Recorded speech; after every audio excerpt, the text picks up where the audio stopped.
মন খারাপ হচ্ছে?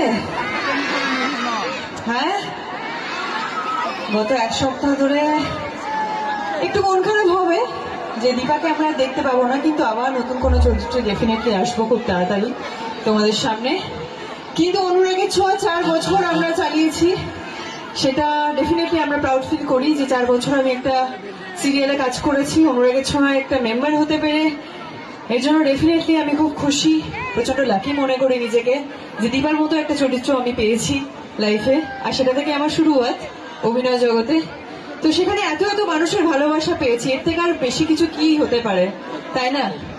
তো এটাই চাইবো যে দীপা চরিত্রটা মানুষের মনের মধ্যে থেকে যাক, সারা জীবন থেকে যাবে, এটাই আশা রাখবো। তো আজকে দীপার জন্যই এত এত এত এত মানুষের ভিড়, এটা আমার কাছে অনেক বড় পাওয়া। Thank you so much, thank you universe, thank you তোমাদেরকে এত এত ভালোবাসা দেওয়ার জন্য। নিজেদের জন্য প্লিজ একটা জোরে হাততালি হয়ে যাক। এবার আমাকে বলো, অনুরাগের ছোঁয়া কে কে মিস করছো? আমিও প্রচন্ড মিস করছি, বাট যেটা শুরু হয় সেটা তো শেষ হয়। এটা অভিনেতা অভিনেত্রীদের জন্য মানে নিজেদেরকে প্রিপেয়ার করে রাখতে হয় যে এই চরিত্রটা আমার এই কদিনের। যারা সিনেমা করে, সিরিজ করে, তারাও তো একটা চরিত্র 5-6 দিনের জন্যই করে, বা কোনো কোনো সিনেমা 15 দিন ধরে শুট করা হয়। তো এগুলো মেমোরিজ, আমাদের কাছে এগুলো মেমোরিজ। আর এখন যা মোটামুটি যুগ এসেছে, তো সেখানে তো ডেফিনেটলি মেমোরিজ আমাদের ফেসবুকে থাকে, ইনস্টাগ্রামে থাকে, সোশ্যাল মিডিয়ায় থাকে, মানুষের মনে তো থাকেই। কিন্তু রিকল করে দেওয়ার জন্য সোশ্যাল মিডিয়া আমাদের এখন অনেক স্ট্রং হয়ে গেছে। যেটা আমরা জানি না সেটা আমরা সোশ্যাল মিডিয়ার মাধ্যমে জেনে যাই, রাইট? তো চলো অনুষ্ঠানটা শুরু করা যাক। তো শুরু করার আগে আমি একটু দেখতে চাই এখানে কাদের কাদের এনার্জি বেশি। বলছো তোমাদের? ওকে, দেখা যাক না।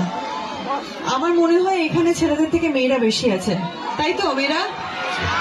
তো আমরা আমাদের এনার্জি দেখিয়ে দিই নাকি? হ্যাঁ, লেডিস ফার্স্ট, লেডিস ফার্স্ট। হ্যাঁ, তারপর আসছি তোমাদের দিকে। ওকে মেয়েরা, রেডি তো? 3, 2, 1 কাউন্ট করবো, একটা জোরে চিৎকার করবে। ওকে, এদিকেও, বোথ সাইড। 3, 2, 1। ওকে ওকে ওকে, অনুষ্ঠানের শেষ অব্দি এনার্জিটা থাকবে তো? বেশ বেশ বেশ। ওকে, এবার ছেলেদের টার্ন। তোমরা রেডি তো? দেখি তোমাদের কত এনার্জি, গলার জোরটা কত।